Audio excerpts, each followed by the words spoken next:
Chapter is what we're going to look at today. 5 days later, the high priest Ananias went down to Caesarea with some of the elders and a lawyer named Tertullus, and they brought their charges against Paul before the governor. When Paul was called, Tertullus presented his case before Felix.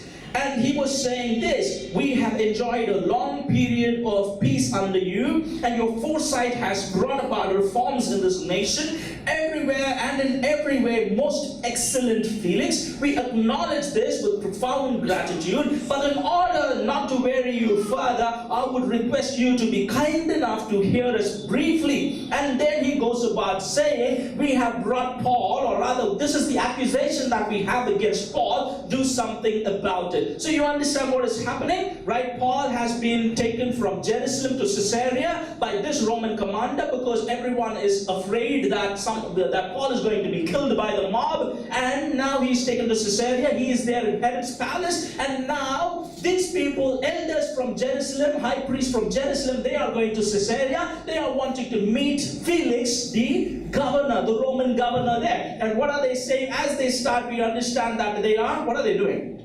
They are flattering him. Yes, they are saying you have done everything right. And whenever someone says that to you, just out of the blues, they come to you and tell you, you are a wonderful person. You've done this and that. Immediately you know that there is a catch. Immediately you know that they're going to ask you for a favor. No. You do not know anything. But that's how it is, right? When someone tells you, you are the greatest person, immediately as you are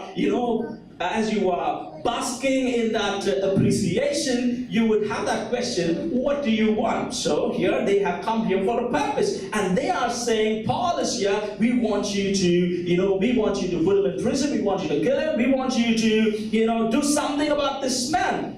Then Felix, who was well acquainted with the way, adjourned the proceedings, and then he ordered the centurion to keep Paul under guard, but to give him some freedom and permit his friends to take care of his needs. Who this Felix is, if you know history, you would know that this man is called Marcus Antonius Felix. He was a Roman procurator, and he was known for his cruelty, for his licentiousness, and he was always, prone to get bribes. And here also that is happening. He is putting Paul in the prison, and then he goes and visits Paul, and he wants to ask how everything is, and then he's waiting for Paul to bribe him so that he can let him go. So he is not a good man. In fact, I would call him the fraudulent Felix, just for us to understand. Okay, yeah, that might be too extreme, but again, he is a man who is known for his cruelty. He is not a man who is always siding with the innocent. He wants to get something out of it. And history also tells us that there was a great increase in crime in Judea during his times because of the feuds and disturbances that he had caused. And in fact, in Caesarea, he himself created a riot between Jews and Syrians so that he could kill some of his enemies. And for his own agenda, he created a riot. Sound very similar in political scenarios like today? Very similar. So this man was corrupt to the core. He would want his will to be done. He would want his plans to be done. And he is a man who would go to any extremes to do that. And here also, unfortunately for Paul, he is standing before a corrupt group of people, Jews who want to kill him. And he is before Felix, the governor, and he is supposed to give him the sentence. And who's this Felix? A fraudulent man, a corrupt man who's only thinking about himself.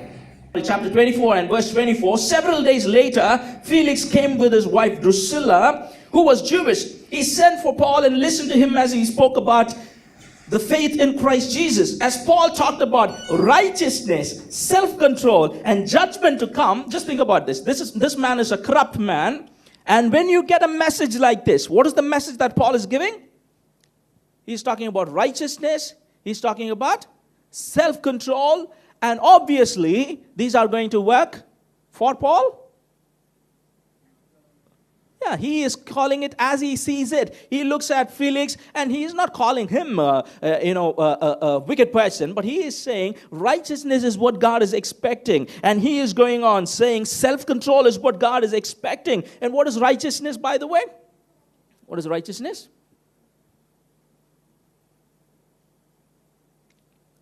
Being right all the time. What is righteousness?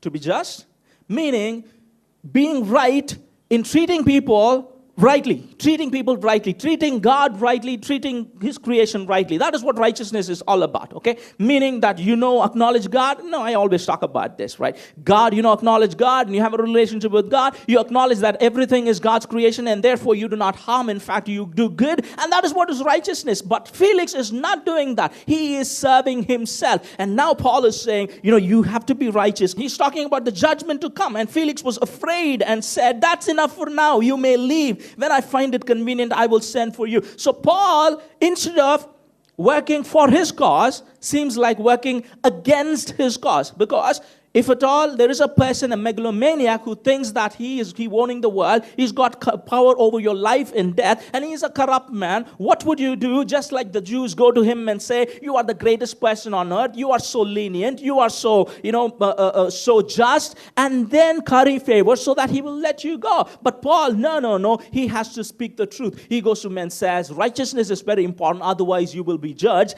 And Felix is angry, he is scared, he moves away from there. At the same time, he was hoping that Paul would offer him a bribe, so he sent for him frequently and talked with him. So every time Felix is sending people to Paul so that Paul may come to his mind, kind of right mind, and give him a bribe so that he can let him go. What are we talking about here? This is going to be a passage where we are going to look at a couple of people. Felix, this is a man who's got a responsibility, who's got power almost over life and death. But how is he handling that? Maybe, we need to learn something from it. People say that anything, is education, because you could either learn to be right, or you could learn, how wrong people are. And when you look at Felix, this is what we learn. Here is a righteous man. Here is an unrighteous governor, and he is using his position to get more out of this man, and he doesn't care about innocence or wickedness. He cares about himself.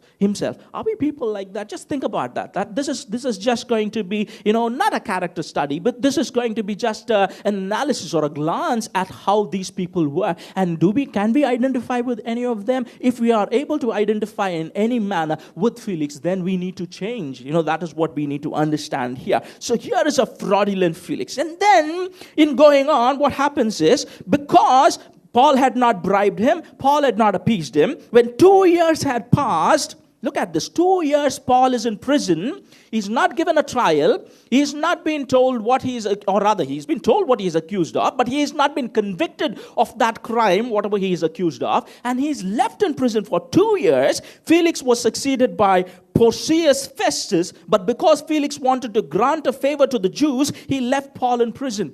What did the Jews do to him? The Jews at least were flattering and saying, you are a great leader. And to please, and Paul never did that. Paul was not giving him bribes. Paul was not saying all that you do is right. He was standing against this corruption that he was doing. And now he wants to appease the Jews. Look at the vengeful attitude. An innocent man being allowed to be in prison for 2 years, having not been convicted, just because this man had the power to do that. Just think about that. That is this man.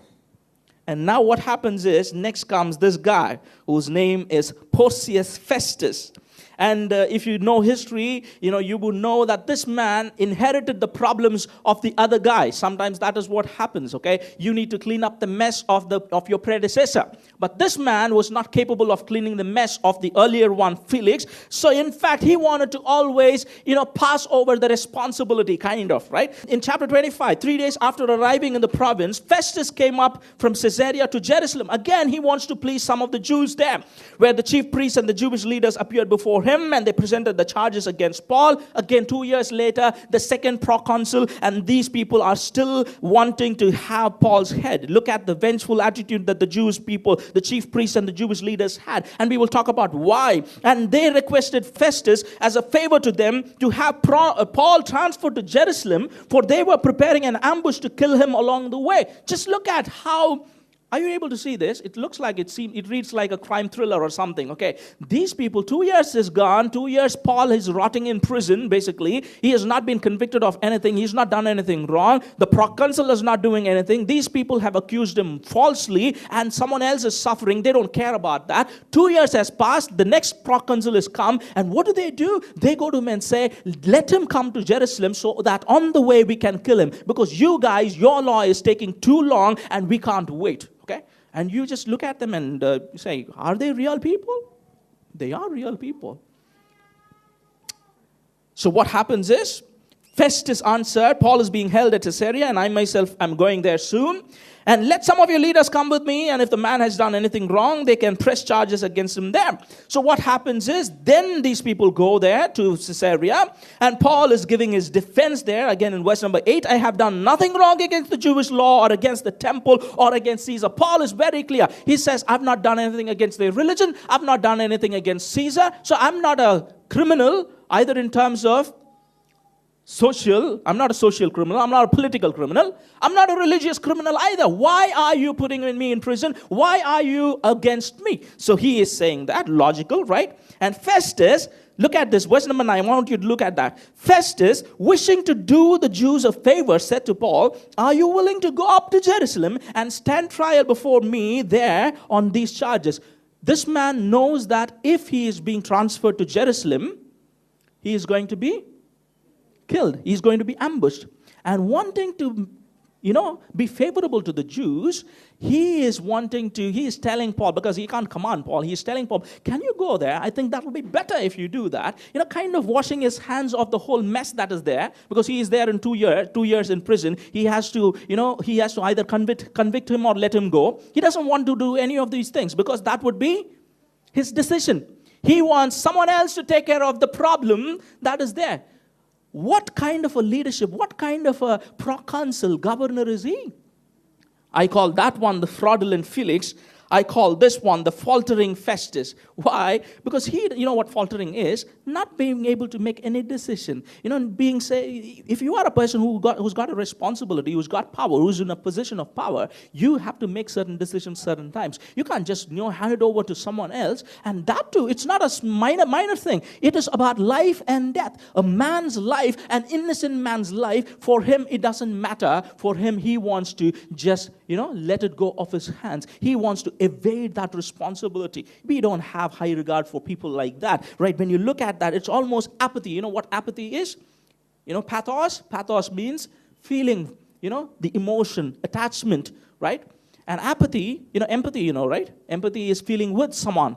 Apathy is total lack of feeling for a person. Here is an innocent person in jail, and he wouldn't, he could have made his decision saying, I'll let you out because I don't find anything wrong with you. He wants to appease the Jews, but because again, that's the egoistic people that certain times, we become when we have power and responsibility, won't be bothered with other people's problems. It's almost like saying, it's not my problem anymore. It's not my problem. It's not my life that is hanging on the thread. It's someone else's. I don't care.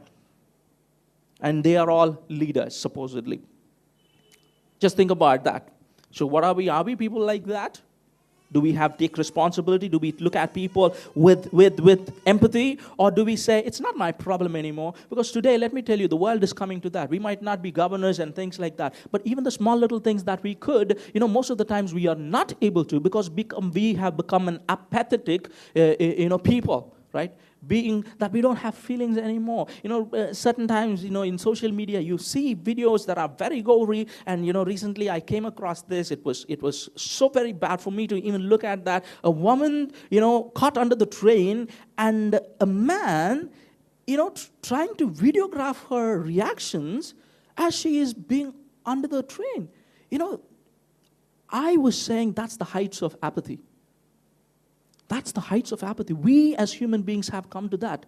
They are not monsters from some other world. They are human beings, from right here. We have become apathetic. It's not my problem anymore. It's someone else's problem. That's the problem with, please don't do that. If you find someone in need, don't just go about photographing or videographing them. It's as though it's something that has nothing to do with you. It has everything to do with you. You might not be a governor, but you are a human being and you have the responsibility to a fellow human being. Look at this. Verse number 13. A few days later, King Agrippa and Bernice arrived at Caesarea to pay their respects to Festus. So who is this King Agrippa? He's actually a Herod. Okay, if you know Herodian dynasty, you would know about Herod the Great.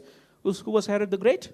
Herod the Great was, these were basically Jewish people who, under the Roman rule, became kings. They became kings, kind of puppet kings, because they paid the tribute to the Roman Empire, but they were still Jewish people, right? Herod the Great was the kind of, he was the guy who was instrumental in the massacre of all the children during Jesus' time, remember that? And he is supposedly called Herod the Great.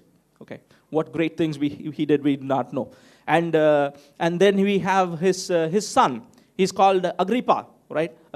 So that's the dynasty. And this guy is actually Agrippa II, right? His name is Agrippa II. Agrippa I, we would have read about him in Acts chapter 12, somewhere around there, where you would find King Herod comes in all glory, and all the Jewish people are saying, this is not the voice of a man, this is the voice of God. You remember that incident? And immediately, what happened? Yeah, God struck him and he died. Okay, so he came with all his pomp, sitting there, and everyone was crying. He's not a human being, he is God. And he was gone. That's his father, right? So, like son, like father, like son, I guess, right? So we are going to talk about this man. So Festus, instead of taking care of this, a few days later, Agrippa comes there, and since they were spending many days there, Festus discussed Paul's case with the king, and he said there is a man here who's left a prisoner by Felix. So again, we find that Festus is trying to, hand over the responsibility to someone else. Agrippa, you take care of that. It's not my business. We talked about that. And what does Agrippa do? Verse number 23. The next day, Agrippa and Bernice is his sister actually, came with great pomp and entered the audience room with high-ranking military officers and the prominent men of the city. Paul is in prison, and he is coming to visit Paul. How does he come?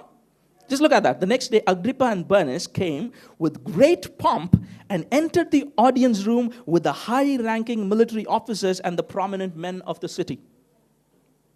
Immediately, we have a picture of who this man is.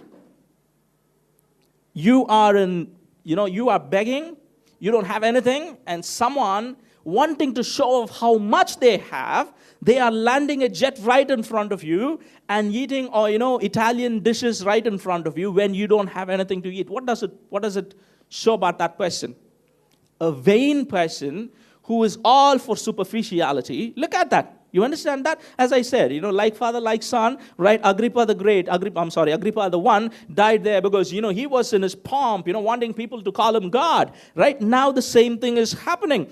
And then Agrippa says to Paul in chapter 26, verse 1, you have permission to speak for yourself. And then Paul goes on talking about all the things that happened, why he is put in prison. And then he goes on saying, I just was talking about resurrection, about Jesus Christ. I did not do anything wrong. I'm put in prison because of that.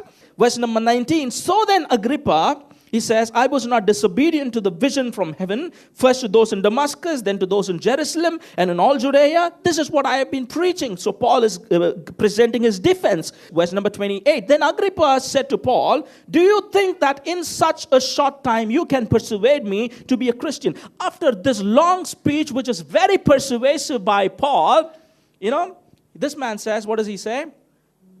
What does he say? Yeah, you think you can convince me? He doesn't have to wait that far to say that, right? He is the man who wants to have the last word every time. You immediately, as I told you, he is a man, he is narcissist. Some people love themselves more than anything else, okay? You know what a narcissist is, yeah? So this man is so, engrossed in himself that he doesn't care about Paul. All these three leaders, Felix, Festus, Agrippa, I call him the arrogant Agrippa. Okay, you need to have an adjective that sounds along with his name. So you have the fraudulent Felix, you have the faltering Festus, you have the arrogant Agrippa. This is a man who is in high position, only thinking about him. He could have just let him go. He could have just let him go because he knows that this man was innocent. But no, for him, he has to show everybody, I'm not convinced by you. I am greater than you. My wisdom is greater than you. A narcissistic person. May God help us that from all of these things, we might not be kings, we might not be governors, but some of these character traits, do we have that in us? Are we people who are always, looking for people to, praise us and flatter us, and we don't really care about other people, just like this man Felix was? Are we people who are, in responsible positions but don't want to take that responsibility, just want to evade it, just want to, leave it off to other people because we don't want to make a decision? Are we people like that? Just think about that. Even in small little things, even as human beings, as neighbors, as family members, as friends, as citizens, are we people like that? Look at Agrippa. Yeah, he was a king. He had the authority to, but still he was so very engrossed in himself that he doesn't care about anything else. He doesn't care about, he is a narcissistic person. He is wanting to talk about himself, and he is projecting himself. The vanity. There is a limit to vanity. We are all vain people. Human beings are vain, I guess, right? We all like to look good and things like that, right? But there is a limit to vanity, okay? Let's not become engrossed in ourselves that, we don't care about other people.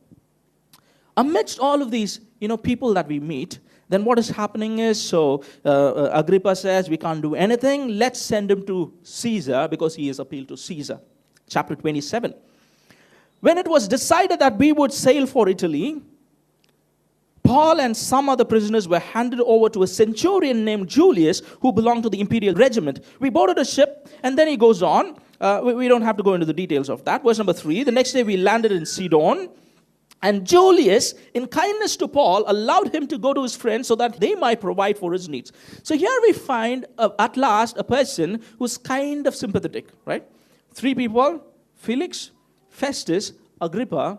People who could have done something for Paul did not want to, either because of them being so corrupt, or because of they are so irresponsible, or because they are so pompous and vain that they would not care to think about anybody else besides themselves. Here we have a regiment leader, his name is Julius, who was showing some kind of kindness to Paul. And he says, Paul, you can meet your friends and let them take care of your needs as he is about to be taken to Rome. This man is kind of a judicious, I need to have an adjective, right? So Julius, so remember that, judicious Julius. What judicious is?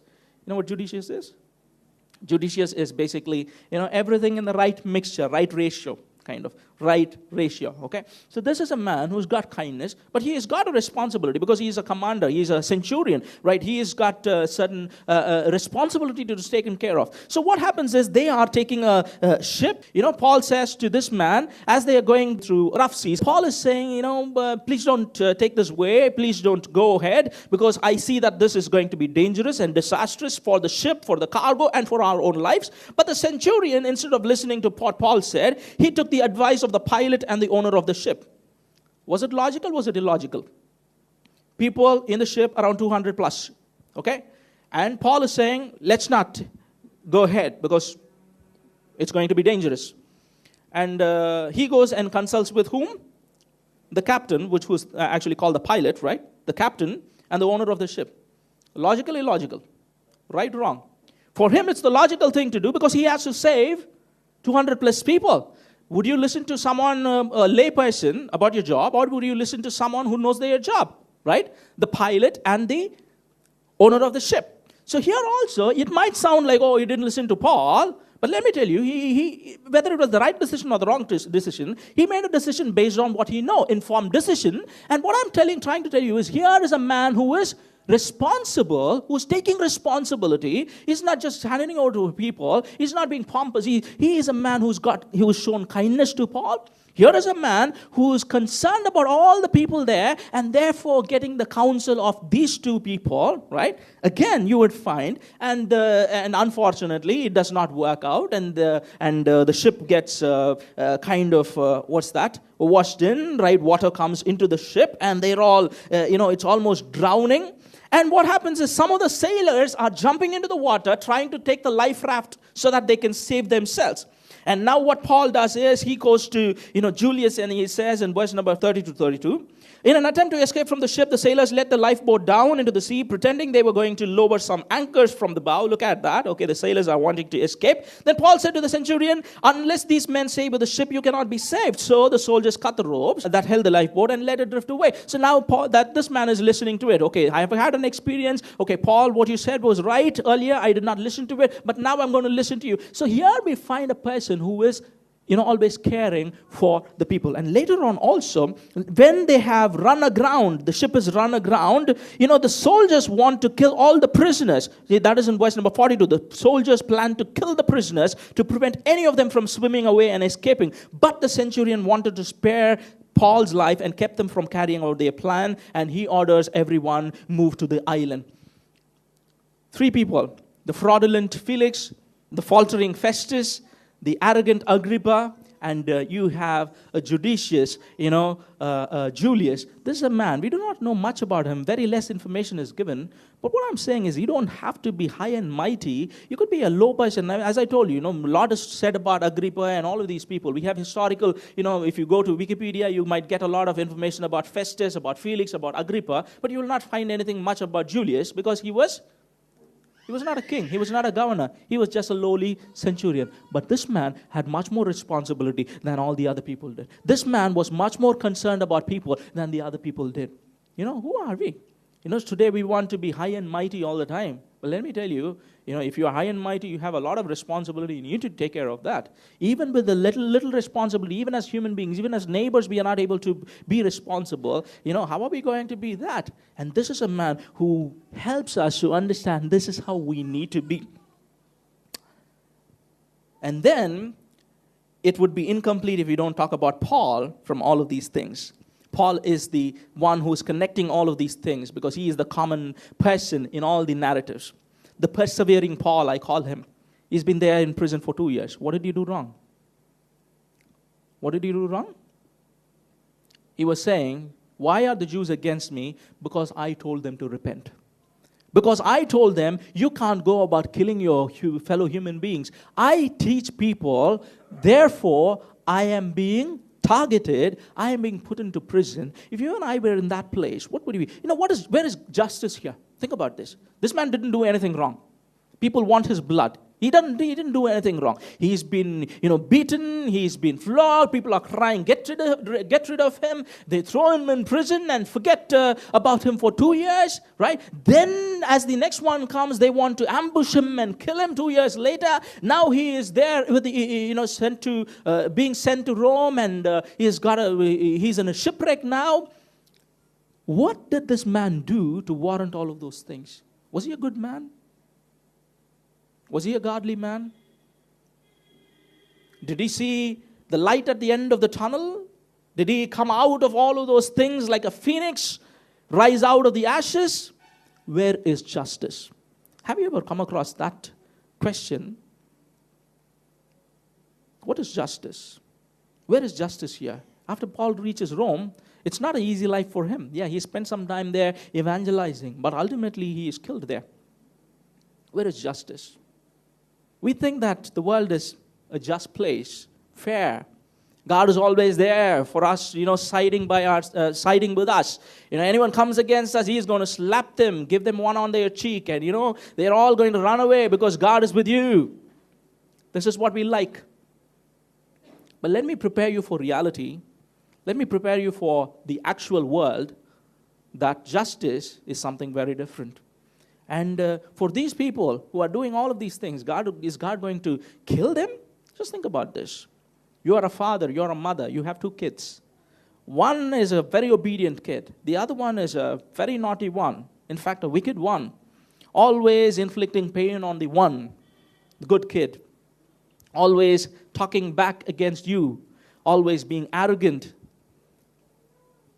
Do you kill that kid? What if that kid, the wicked one, kills the good one? Would you kill that second kid? What is justice?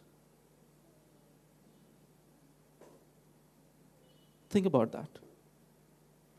This is the heart of God. It's easy for us to say, oh, justice, right? Those people are bad people. Why isn't God punishing them? I'm a good person. Why isn't God, favoring me and helping me out of this situation?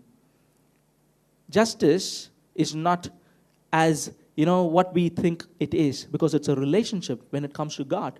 For Him, we are all His creation and children. You understand this? For us, it's so very easy to say, oh, I'm for God, they are against God, kill them. I'm a good person, I'm taking care of my fellow human beings. That person is killing my fellow human beings. He's killing me, he's persecuting me. Do something against him. Would you as a parent do something against that? Would you as a parent kill? If you as a human being has got that love for even the wicked child that you might have, God, in His all-loving nature, would He be able to hate anyone? So the question is, what about justice for Paul? And this is where we need to understand the broader picture, whereby it's not about individual lives, justice in individual lives. Yeah, justice is good. It satisfies us. But when it comes to God's plan, it is basically not, the wicked people being killed. God's plan is that everyone being saved. You understand that? What is God's plan? That everyone be saved and none perish. And for that, sometimes good people pay a price. That's the price you pay for being a good person. And this is what, we understand through all this. Why so much of pain? He's a wonderful man trying to, influence the society, reform the society. Why is he in prison? Why is he taken to Rome when all the bloodthirsty people are let to go free? They are enjoying their lives. Why is this man laying down his life? Because ultimately, through him laying down his life, maybe some people could be saved. And that in itself was a satisfactory life for Paul. It might sound unfair, but if you're a mature person, that is how you think.